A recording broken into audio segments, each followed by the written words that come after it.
Hello, hello, and welcome to Saturday Soundbites. I'm Veronica Sofer. I'm your host of Saturday Soundbites, and every week we come to you and we talk about everything related to visibility strategy, public relations, marketing, advertising, branding, blogging, you name it. We really want to make sure that you are learning everything there is to know about how to increase your visibility strategy, how to make sure it's aligned to your values, to your goals, and everything you've already set out for yourself as you go from quarter to quarter in your business. So this podcast and show is perfect for entrepreneurs, solopreneurs, brick and mortar business owners, and anyone just really wanting to learn how to leverage visibility to grow their business and their brand. So we are here on Facebook. If you're watching, make sure you give us comments and let us know if you're watching on the replay by hitting hashtag replay. And if you're listening on the podcast, hit subscribe because we want to make sure that you get notified every time new episodes are available. So we're going to go ahead and get started today. I have got a phenomenal guest, and we've talked a little bit about how to connect with editors and writers and producers. We've talked about how to get placed with advertising and marketing. But we haven't really talked about the beauty of podcasting, and that's what Laura Bauder is going to talk to us today about. So super excited to have her on. We're going to go ahead and bring her in and introduce Laura to Saturday Soundbites. Welcome. Thank you so much. I'm so excited to be here. Great. So tell us a little bit about your area of expertise. Start with how you got into it, because podcasts aren't, it wasn't something we learned about in school or in college in the 80s and 90s. So describe the evolution. Yes. So podcasting came into my world in, I want to say like 2014. Like one of the big podcasts at that time was the Serial podcast, where you could actually like really dig into a story and listen week after week. And it was just something that was so fascinating to me. And of course, that is a very like produced news type story. And it wasn't until many years after that that I kind of got into listening to podcasts that were more personalized. People in different areas of business and entrepreneurship were starting podcasts. And as I then moved into the next season of life and, became a mother, I was like, oh my gosh, look at all the things I can learn through podcasting. So I've always been like a lifelong learner. I was a school psychologist in the world before the pandemic. So education is very important to me. And it's just been such a cool way to learn things and to make new connections. And so to give a brief origin story of my podcasting journey, I listened to podcasts, through my pregnancy, preparing to be a mother. At the same time, I was also trying to figure out, was working full time something that I still wanted to do once my son was born? And podcasting really showed me that there were other options out there if I wanted to. I thought about maybe going part-time with my job and doing something else on the side, or could I work from home and not have to go back into a 9-to-5 type job at all? And listening to other people's podcasts really showed me that that was possible. And when my son was born, he's 2 now, is a little toddler running around with all kinds of energy. And when my son was born, I actually, even though I'd done all that preparation, still had a pretty difficult transition to motherhood. It was really hard for me, both physically and mentally. And I created a podcast. Well, I came up with the idea for the podcast. I created the podcast when he was almost 10 months old. So, but I had that idea that I really wanted to create something that I didn't feel like I could turn to when I was going through that transition. So my first podcast was not business related at all, purely a passion project. And that one was called Postpartum Perspectives. I created it for moms to listen to when they're going through a difficult time, because how else do you reach new moms? Like, I listened to tons of podcasts on my maternity leave when my son was up at all hours of the night. And like, unbeknownst to me, that was kind of my first business decision, I guess, right? Because I knew my target audience and found where they were. And had a lot of success with that podcast, just in terms of being able to connect with other women. I really felt like that show was making a difference, and was then able to connect with other podcasters, started reaching out in Facebook groups and all those kinds of things, realizing how supportive and amazing the podcasting community was. And from there made that jump to, oh my goodness, this is something that other women are doing for their businesses, for other passion projects or different whatever goals they have for their podcast, and it's something that I can help with. So I made that jump from there into being a podcast manager, and I consider myself to be more on the strategy side now as well, really supporting women who want to use their podcasts as lead generation and marketing strategies in their business. And so I pulled all of that together. I've been doing it for over a year now, and that was the source of my new podcast, which is called Profit from Podcasting. Love it. Love it. Love it. And that's just fantastic when you can think about what you had a need and you created a solution for it. And what I love most about podcasting, and I'm sure you've seen this with your clients and with other shows you've worked on, is if it really brings value, it makes it.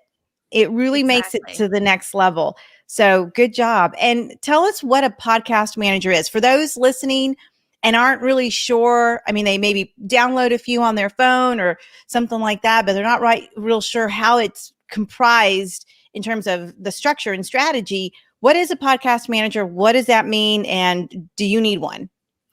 Yes, that's a great question.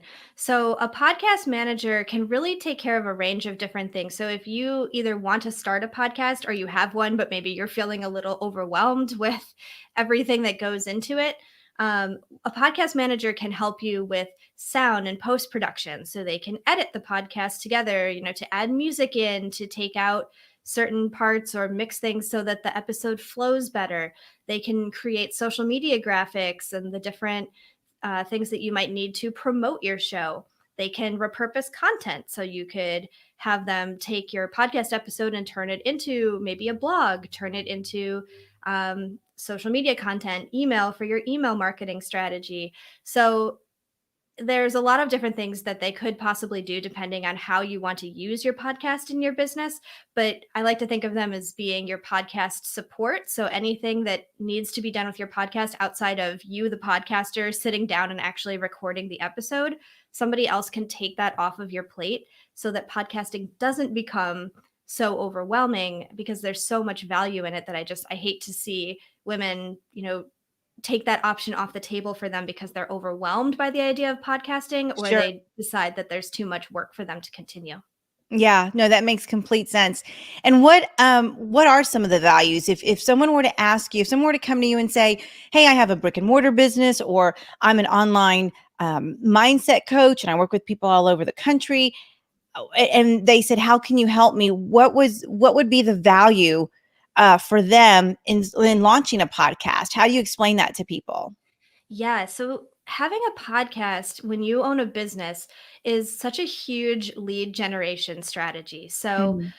it's part just introducing yourself to people that may eventually be interested in purchasing from you or working with you, but it does it in a way that makes you feel kind of familiar at the same time. So oftentimes if we're scrolling through social media and we're looking at all the beautiful curated feeds, and we are looking and reading through what people have put together in writing, you can get to know a lot about somebody in terms of what they do in their business, maybe a little bit about their values, the things that they like and they don't like.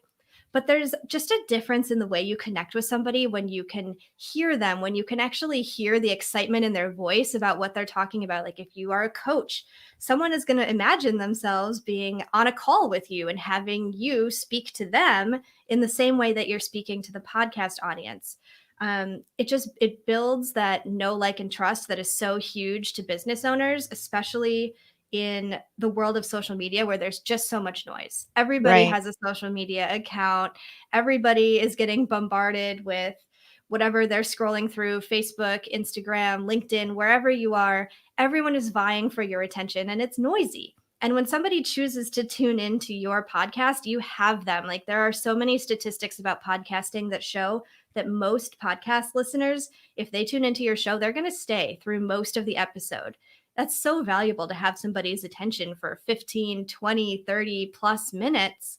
And they feel like they know you and they can connect with you. And they also come to expect to connect with you. So most people don't have like, okay, at every Tuesday I'm gonna release a Instagram post at 3 p.m. And you all need to be watching out for it. But with your podcast, they know, and you could set your own schedule as the podcaster, but your audience will begin to know and expect some content from you. So I would say the values are lead generation and just really being able to connect with your potential clients in a way that you don't really get to do through social media alone, which makes it so much easier. You stay top of mind if someone decides down the road, oh, I really do want to work with a business coach, a mindset coach, a visibility strategist, any of those Mhm, things. mhm. It really just keeps you top of their mind when they're looking for that in the future. Yeah, I definitely agree. And I love what you said about establishing trust. And we talk about that with branding. I've done Mhm. numerous presentations and talks about what branding really is. And at the end of the day, your brand is your promise. So if your Right. branding is aligned and your podcast supports your branding and all the messages that you've curated, then that trust is automatically built. And yeah, they may not be in the market to your point, but they may know someone who's in the market for a service that you Mhm. offer. And I love when people send me a link to a podcast and say, "Hey, check this out." I'll star it. I'll put a heart next to it, and I'll come back to it when I have a few minutes. Especially if I'm on a plane for a couple hours, I'll just download some podcasts and just listen to them because I think Yes, it's a yes. great way to know people. I love it. Right. And it's, if you are familiar with like the sales funnel where there's a bunch of people at the top and it just gets smaller and smaller as you work toward people who are really willing to work with you, you can bring a lot of people into your sphere of influence, your circle, whatever you want to call it, through your podcast. And then from there, you can start to use calls to action to take them other places that will bring them closer and closer to being that ideal client or that paying customer that you're looking for. Yeah, I just agree with you so much, and I'm so glad that you broke it down to the simplest terms. So if someone wants to get started and they're like, I understand that, I'm growing my business, maybe I'm going to do my business part-time. What kind of equipment, what kind of setup or investment do people need to be thinking about if it's for them? Because some people may just assume the costs are too outrageous and they're not ready for that. Yeah, there's a lot of overwhelm with the tech and the equipment when it comes to podcasting. And I think that is built up from, first of all, we do listen to a lot of very produced podcasts. There are a lot of Mhm. people that love to listen to some of the big podcasts out there that are done in studios with all of the fancy equipment. But a lot of the business, the marketing, the entrepreneur podcasts that you listen to are done in very similar situations to what we're doing right now. And you can make it sound pretty darn good. So equipment that I think is essential is some kind of microphone and some kind of headphones. Like you can see right now, like I'm using the earbuds from an old iPhone because, of course, you can't even use the ones from the new iPhone because they only plug Right. into the iPhone. Right. And so, but they're just the wired earbuds. You could plug it right into your computer. I have mine plugged into a microphone that I got for less than $100 on Amazon in like November of 2019. So it's been going strong for a while now. Um, and then I also have something called a pop filter, which you can see a little bit in the corner of the screen here, but it's just like a little screen that goes over the microphone. That's not even necessary, but it's also like $8 from Amazon.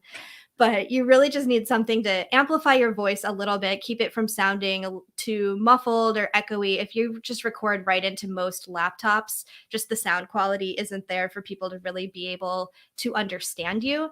And that's important in the podcasting space where they have literally nothing else to go on except your voice and how you sound. And we've all had that experience where we've tuned into a podcast or a radio show or something audio that you're just like, I can't understand it. I'm not going to stick with it.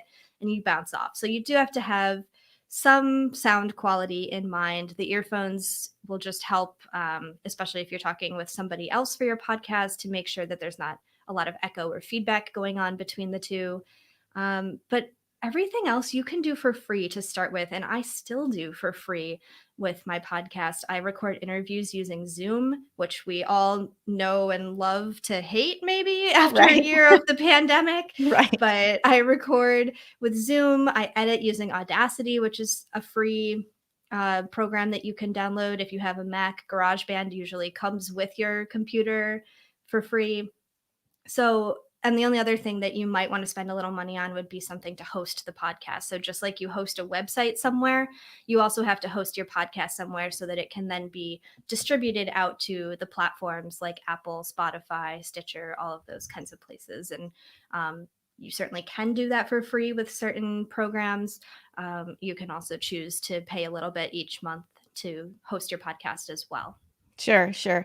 Well, it sounds like, and just from my experience, you really don't need to invest a whole lot of money to start up. And if you want No, to upgrade and do more, you absolutely can. But you're talking minimal, a couple $100 max if you want to get started. absolutely right. Like the things I paid for were the microphone and the Yeah. pop filter and Yeah. hosting. So yeah, it was maybe $100 to get Mhm. started. Yeah, no, that's fantastic. I love that because a lot of people just assume when they see some fancy equipment or they see other people that are recording that they get this idea that it has to be in studio and it has to be produced. And while, yes, I love Serial too, and it was very well produced, and I love The West Wing Weekly, which was very well produced, some of my other favorites were not produced. And I really got value from all of the above. I just went to them for different reasons. I mean, Exactly. it didn't bother me one way or the other. I wanted the content. I wanted the value. And that's such an important point because people are certainly willing to forgive less than perfect sound quality. You know, every once in a while, Zoom does little blips in the audio, or somebody's voice drops out because of Zoom or just because of the internet connection, or there's a little background noise that you can't take out in post production. And people are willing to forgive that as long as the content is what they came for and as long as your content is helping them. I mean, you can see I'm in an office in my home right now, but a lot of the times because I have a toddler running around, I record in my walk-in closet because it gets better sound quality and I know that, he's not going to come find me. Yeah, no, I love it. Yeah, I've done the same thing. Luckily, my closet is big enough that I can get close enough to the dresses that the sound makes it sound really good. So Yeah.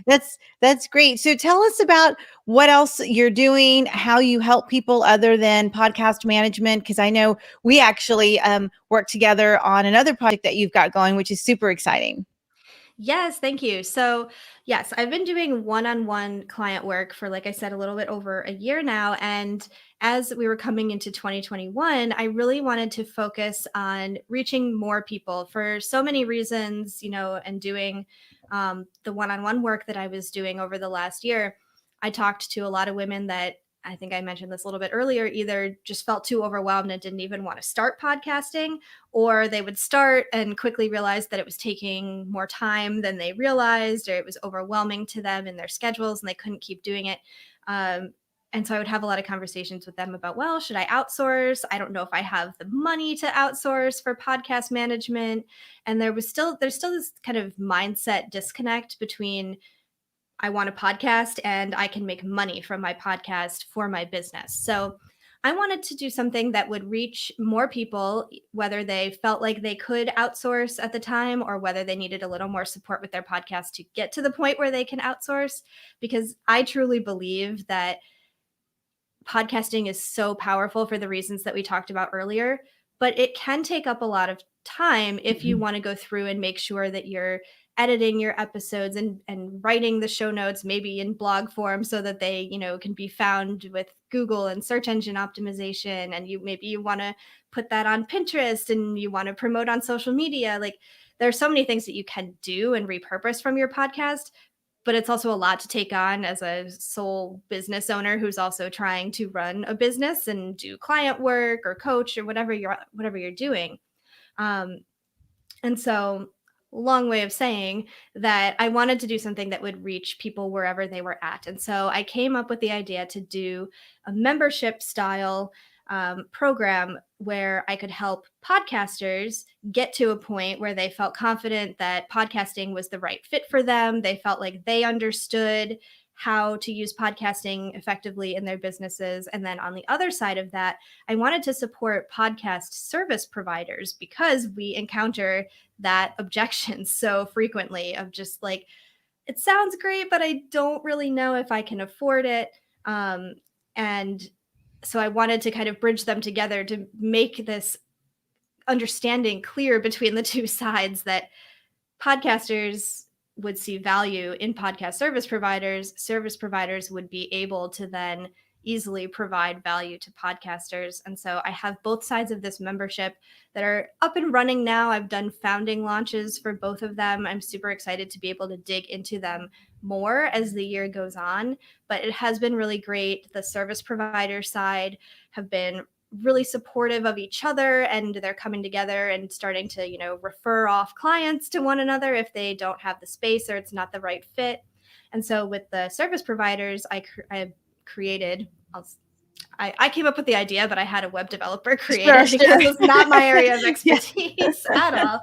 But we created a membership, a directory for the members of the service provider side that I've been able to just pass out whenever I see people popping up in Facebook groups or come talk to me personally about, okay, I think I'm ready now. I want to outsource something. And we have a whole range of service providers, everything from editors to people who know about writing show notes and YouTube and visibility and getting people booked as guests on podcasts. And so it's been really fun. And then on the podcaster side, I'm really starting to build up providing resources so that podcasters of all experience levels will get what they need. So there's some tech tutorials, because as we talked about, Right. tech can really stand in people's way. And then there's going to be a lot of resources on how to promote your podcast, because that's always most podcasters' first question is, okay, I have this podcast. Now, how do I get more listeners? So the goal of the Podcast Vault is really to support podcasters with how they can build up their shows so they can bring those dream clients into their businesses, so they then feel confident enough to be able to outsource that work. Mm-hmm. Yeah, and I'm so excited to be a part of that, because it's connections, right? It's all about relationships, Absolutely. networking, connections. I tell my clients all the time, I have no problem calling a reporter or a producer with a great story idea, and I know they'll take my call because I've given them good content in the past. And so if you can build that same relationship, if you think about how we do it, person to person with a handshake, it's the same concept. We're just doing it virtually, sometimes internationally even. And it's about building relationships. And so you've created a space for those kinds of people to come in and share their resources. And I just think it's fantastic. And we've put the website there so people can check it out. I love it. Yes, thank you so much. And I'm super happy that you're a part of it too.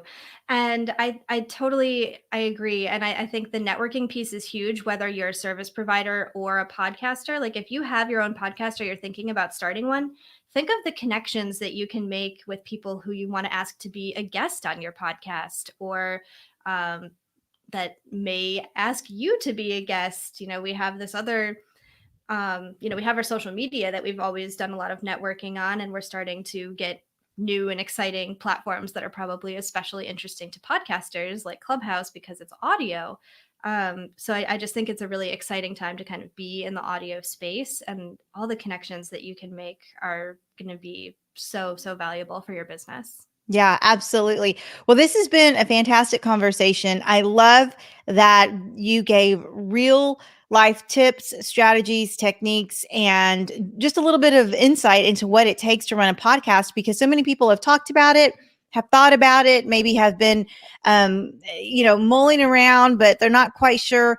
But I hope that once they heard all the things you had to say, they felt more confident that this could be the next step for them to really help them grow their business. So you have given us tons of great information, and I greatly appreciate it. Well, thank you so much for having me. It was so fun to talk to you today. Good, good. All right, everybody. Make sure you check it out. It's thepodcastvault.com. We'll say bye to Laura. Thank you so much. Let's see. We're going to give her one last shout out there. And guys, check it out. Thepodcastvault.com. I am a member. I think it's a great way to connect with folks. You also get an opportunity to connect with people in a private Facebook group. So that's another great way to connect and share resources. Podcasting can be for anyone. It really can, whether you're a service provider, whether you've got a brick and mortar business, some consulting opportunities. And if you really just want to give value with some passion projects, maybe you participate with a nonprofit and you feel very strongly about a cause, podcasting is a great way to get the word out. So thepodcastvault.com, make sure you check it out. So excited to be a member of it. we wrapped up another episode of Saturday Sound Bites. Make sure you check me out on my website, veronicavsofer.com. If you'd like to hear any of the other episodes that we have had, you can also download them on any of your favorite podcast platforms, Veronica V. Sofer, and you just have to click in Saturday Sound Bites. So thank you so much for joining us. It's been fantastic. Next week, we're going to provide you another great episode with some content that's really going to help you with your visibility strategy so you can learn and grow, because we talk all things marketing, advertising, public relations, branding, and personal branding. So with that, I'm going to wish everyone a happy Saturday, and I'm sending you lots of positive energy and light. Have a good one.